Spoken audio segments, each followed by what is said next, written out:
नमस्कार। देखिए, कल लोक सेवा आयोग ने आरओ एआरओ प्रारंभिक परीक्षा की ऑफिशियल आंसर की जारी की है। आप सब लोगों ने उसको देखा होगा, उसका मिलान भी किया होगा और बहुत से लोग जो अब तक काफ़ी अच्छी स्थिति में थे, उनके नंबर काफ़ी कम हो गए होंगे।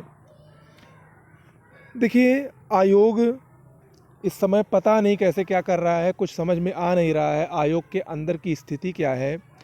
इस बार की जो ऑफिशियल आंसर की आई है आयोग की, उसमें उसने कम से कम 12 से 15-16 प्रश्न जीएस और हिंदी मिला के ऐसे हैं जिसको उसने बिल्कुल ही गलत आंसर की में दिया है। तो इतना बड़ा डिफरेंस समझ से बाहर है। आयोग करना क्या चाह रहा है? ऐसे ऐसे प्रश्न को उसने सही मान लिया है जो कि पूर्णतः गलत थे। ऐसे ऐसे ऑप्शन को उसने सही माना है जो कि बिल्कुल भी नहीं सही थे। इसका कारण क्या है, आयोग की मंशा क्या है, वो क्या करना चाहता है, ये सब बात समझ से बाहर है। बहुत सारे आंसर्स उसने गलत माने हैं। उदाहरण के लिए मैं कुछ अगर आपको बात करूं तो सबसे बड़ा विवादित प्रश्न है, उसने जो चक्रवात ताउते था उसमें वो अरब सागर और उत्तरी हिंद महासागर, ये दोनों ऑप्शन में दे रहा है और दोनों ऑप्शन सही है इसमें, लेकिन उसने अरब सागर को ही सही माना है, उत्तरी हिंद महासागर को गलत माना है।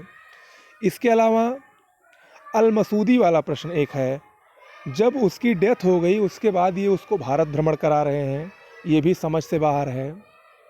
2003 में बोडो, मैथिली, संथाली जो चारों भाषाएं ऑप्शन में दी गई हैं, वो चारों 2003 के संविधान संशोधन में ही राजभाषा में शामिल की गई थी, लेकिन उसमें भी इन्होंने वो प्रश्न ही गलत है, लेकिन इन्होंने उस प्रश्न को सही मानते हुए उसका ऑप्शन भी इन्होंने दे दिया है आंसर की में।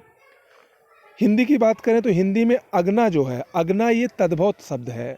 अगना का जो तत्सम होता है वो अंगड़ होता है या अजिर कहीं कहीं लिखा होता है, लेकिन इन्होंने उसको तत्सम मान लिया है अगना को, जो कि समझ से बाहर है। ओके, तो ऐसे ऐसे प्रश्न इन्होंने, ऐसे ऐसे बहुत सारे प्रश्न हैं।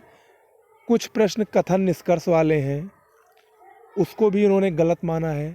तो कुल मिला के आयोग क्या करना चाह रहा है कुछ समझ से बाहर है। हालांकि उसने आपत्तियां तो मांगी हैं,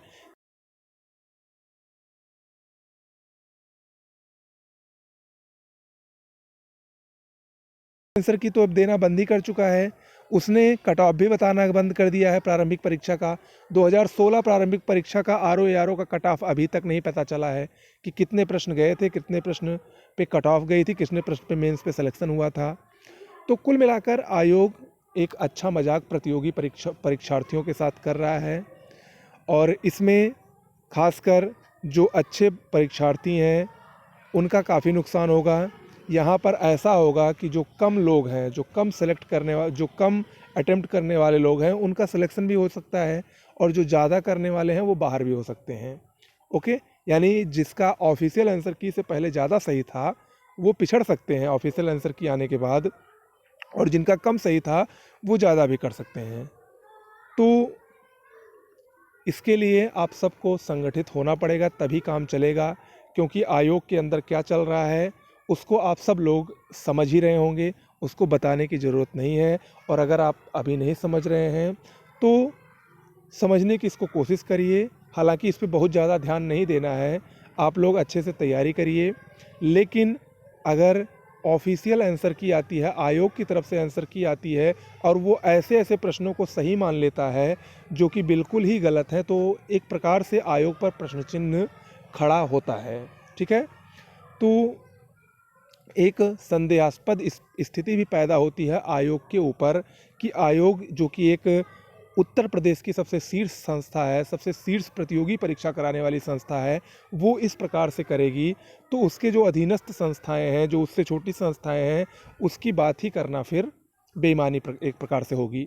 ठीक है, तो कुल मिला के आप लोग लेकिन साक्ष्य सहित इसको ज़रूर भेजिएगा। हालांकि वो कितना सही करते हैं, कितना नहीं सही करते हैं, इसकी मैं आपको गारंटी नहीं दे पाऊँगा, लेकिन हाँ, इस बार की आंसर की जो आई है वो कम से कम उसमें 10 से 12 प्रश्न, 10 प्रश्न से ऊपर तो उसको चेंज ही करना चाहिए, ऐसा मेरा मानना है, और ऐसे इसके साक्ष्य भी हैं।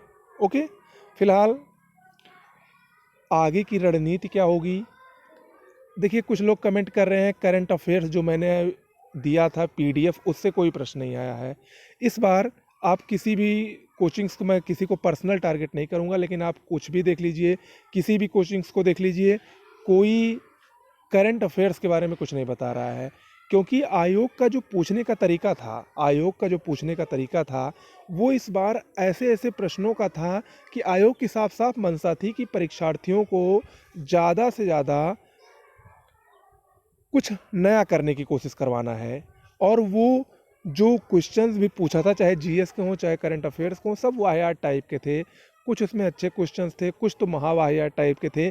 उसकी पूछने के पीछे उसकी मंशा क्या है, ये समझ से बाहर है।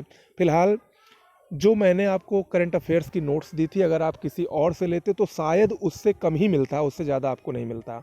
ठीक है, तो किसी के ऊपर ये कमेंट करना कि आपके उससे कुछ नहीं आया है, ये अच्छी बात नहीं है, चाहे वो मेरी कोचिंग हो या किसी और की कोचिंग हो। क्योंकि मेरे द्वारा जो मटेरियल बनाया जाता है, मैं आपको बार बार कहता हूँ कि कम से कम 2 से 3 करंट अफेयर्स की बुक से मिलकर बनाया जाता है।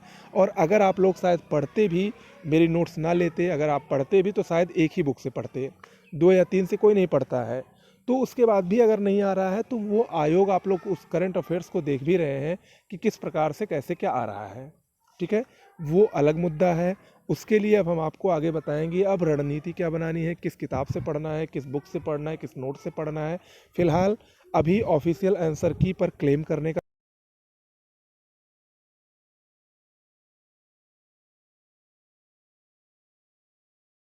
को चेंज करें। ओके, नमस्कार।